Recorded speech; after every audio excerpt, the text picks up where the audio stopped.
छात्राओं, एक बार फिर से आपका इंडियन इंग्लिश सेंटर में स्वागत है।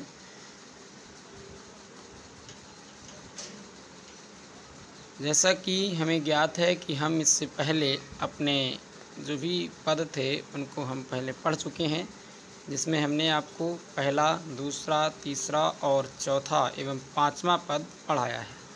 और आज हम सबसे पहले अध्ययन करेंगे सूरदास के पदों में जो हमारा छठा पद है इसके बारे में अध्ययन करेंगे, इसको समझते हैं। ये जो पद हमारा आया है, एक मिनट देखेंगे,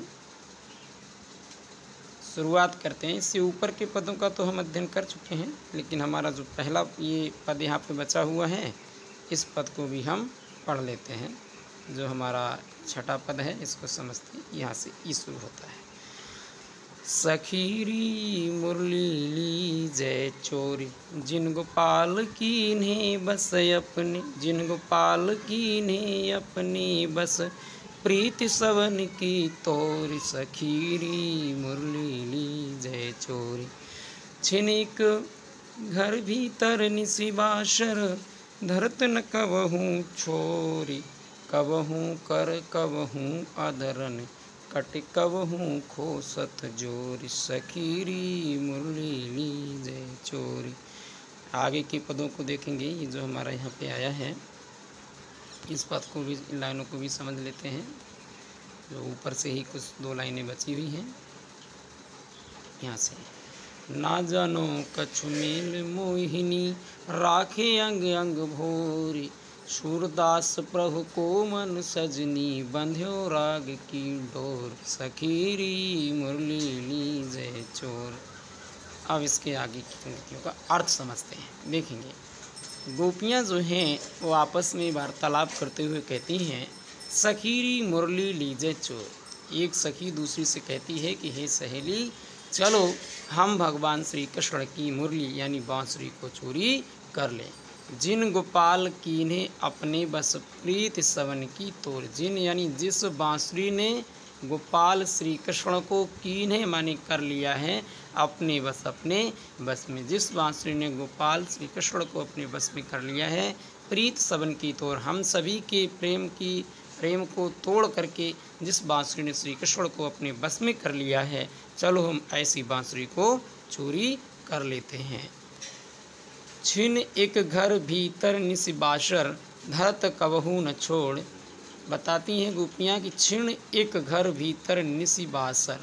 छिन एक कहते हैं कि एक भी क्षण के लिए, एक भी क्षण के लिए घर भीतर, चाहे वो घर के भीतर हो चाहे बाहर हो, निसी बाशर चाहे रात हो चाहे दिन हो, धरत न कबहू छोड़, एक भी पल के लिए रात या दिन में कभी भी ये बांसुरी को छोड़कर नहीं रखते हैं।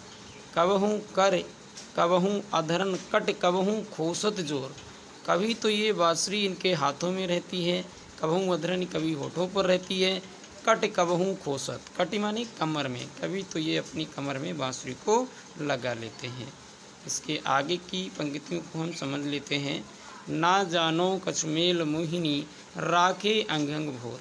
पता नहीं, ना जानो का अर्थ होगा पता नहीं, कछमेल मोहिनी, पता नहीं इस बांसुरी ने ऐसी कौन सी मोहिनी, कहते हैं जादू टोना, कौन सा जादू टोना किया है जिससे राखे अंग अंग भोर, जो पूरे भगवान श्री कृष्ण के प्रत्येक अंग अंग में समा गई है।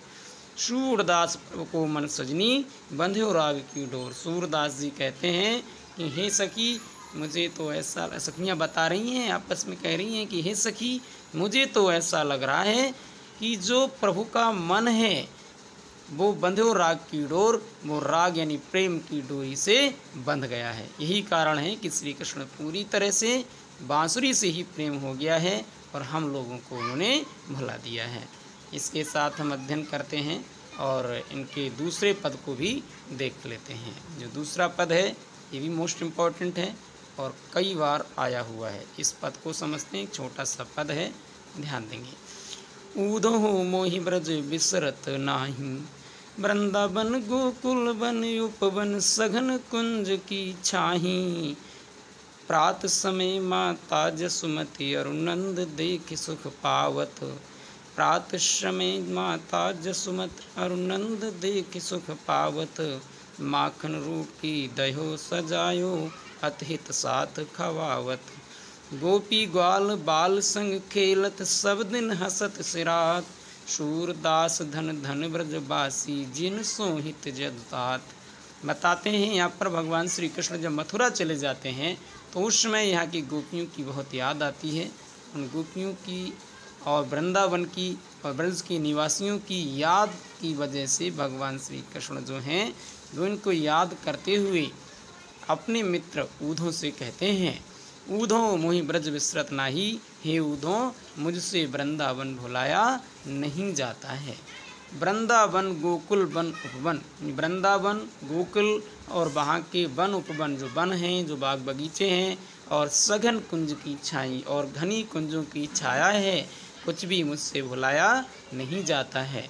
प्रात समय माता जसमत और नंद देख सुख पावत। प्रात समय यानी प्रातः काल जब मैं उठता था, माता यशोदा और नंद बाबा को देख करके मुझे जो सुख मिलता था वो भी मुझे बार बार याद आता है, वो भी मुझसे भुलाया नहीं जाता है। माखन रोटी दहो सजायो, अतहित साथ खवावत। माखन रोटी दही ये सब एक थाली में सजा करके बड़े प्रेम के साथ माता यशोदा मुझे खिलाती थी, वो मुझे बार बार याद आता है। गोपी ग्वाल बाल संग खेलत, सब दिन हसत सिरात। कहते हैं कि वहाँ गोपियों ग्वाल वालों के साथ में खेलता था, सब दिन यानी सारा दिन हंसते हुए ही बीत जाता था। सिरात माने बीत जाना। सूरदास धन धन ब्रजवासी, जिन तो हित जद ता। सूरदास जी कहते हैं कि धन है वो ब्रज के निवासी जिनसे भगवान श्री कृष्ण का प्रेम हो गया है। तो ये पद हम लोगों ने पढ़ा है और इसके आगे इस 8वें पद का भी अध्ययन कर लेते हैं। ये भी बहुत ही सुंदर सा पद है, देखेंगे ये छोटा सा पद है, इसको भी हम एक बार समझते हैं। इस पद की व्याख्या को शब्द बाई शब्द समझेंगे और आसान शब्दों में इसका प्रयोग दे करके अब इसको पढ़ करके समझते हैं। ऊधो मन न भये 10-20, एक हो तो सो गयो श्याम संग को अपराध है ईस। ऊधो मन न भये 10-20, इंद्री शिथिल भई के सब बिन, ज्यों देही बिन शीस। आशा लागे रहत तन श्वासा, जीवहि कोटि बरीस। तुम तो सखा श्याम सुंदर के, सकल जोग के ईस। शूर हमारे नंद नदन बिन, और नहीं जगदीश। इसको देखते हैं। जब ऊधो जी मथुरा से वृंदावन गोपियों के पास आते हैं और उन्हें समझाते हैं कि क्यों श्री कृष्ण के प्रेम में तुम पागल बनी जा रही हो। अरे तुम्हें तो मालूम होना चाहिए कि ईश्वर निराकार है और ईश्वर कण कण में है। हमें निराकार ईश्वर की भक्ति करनी चाहिए, उस पर हमें बल देना चाहिए और अपना मन जो है श्री कृष्ण को त्याग कर निराकार भक्ति में लगाओ। तो गोपियाँ कहती हैं, ऊधो मन न भये 10-20, कि हे ऊधो मन 10-20 यानी अनेक मन नहीं होते हैं। एक हो तो सो गयो श्याम संग, हमारे तो पास एक मन था, वो तो श्री कृष्ण के साथ चला गया। को अपराध है ईश, अब हम किस मन से भगवान तुम्हारे निराकार ईश्वर, ईश का अर्थ लेकर निराकार ईश्वर की आराधना करें। इंद्री शिथिल भई के सौ बिन, ज्यों देही बिन शीस। कहती हैं इंद्री शिथिल भई के सौ बिन, इंद्री हमारी जो ज्ञानेंद्रियां हैं वो सब शिथिल मानी झूठी हो गई हैं, सुन पड़ गई हैं। किसके बिना? केशव बिन, भगवान श्री कृष्ण के बिना हमारी ज्ञानेंद्रियां झूठी पड़ गई हैं।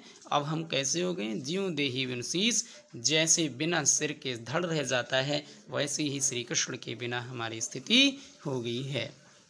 अगली पंक्ति को समझ लेते हैं। आशा लाग रहत तन श्वासा, जीव ही कोट बरीस। आशा लाग रहत तन श्वासा, गोपियाँ कहती हैं कि उनके आने की आस हमें लगी हुई है, उनके आने की आस से ही हमारे तन में श्वास चल रही है और इसी आस से जीवें कोटि बरिस, हम करोड़ों वर्षों तक जीवित रह सकते हैं। तुम तो सखा श्याम सुंदर के, सकल जोग के ईश। हे ऊधो जी, तुम तो श्याम सुंदर यानी भगवान श्री कृष्ण के सखा हो, परम मित्र हो, सकल जोग के ईश और संपूर्ण जोग के यानी संपूर्ण योग विद्या के स्वामी हो। शूर हमारे नंद नदन बिन, और नहीं जगदीश। सूरदास जी कहते हैं गोपियों ने कहा कि हे ऊधो, तुम जाकर के ये बता देना कि हमारे नंद नंदन या नंद के नंदन मतलब नंद बाबा के बेटे अर्थात श्री कृष्ण के बिना और नहीं जगदीश और कोई भी हमारा स्वामी नहीं है। हम तो श्री कृष्ण को ही अपना सब कुछ मानते हैं। तो इस पद को हमने पढ़ा और इसके बाद आगे के पद जो हमारे बचे हैं, कूदो जाओ तुम्हें हम जाने और निर्गुण कौन देश को वासी संदेशो देवकी सो कहियो, ये बचे हुए पदों को हम अगले वीडियो में इसका अध्ययन करेंगे। आज के लिए इतना ही है। इन पदों को पढ़ेंगे और अपने दोस्तों में शेयर करेंगे और अगर वीडियो पसंद आती है तो चैनल को सब्सक्राइब करें और शेयर करें। धन्यवाद।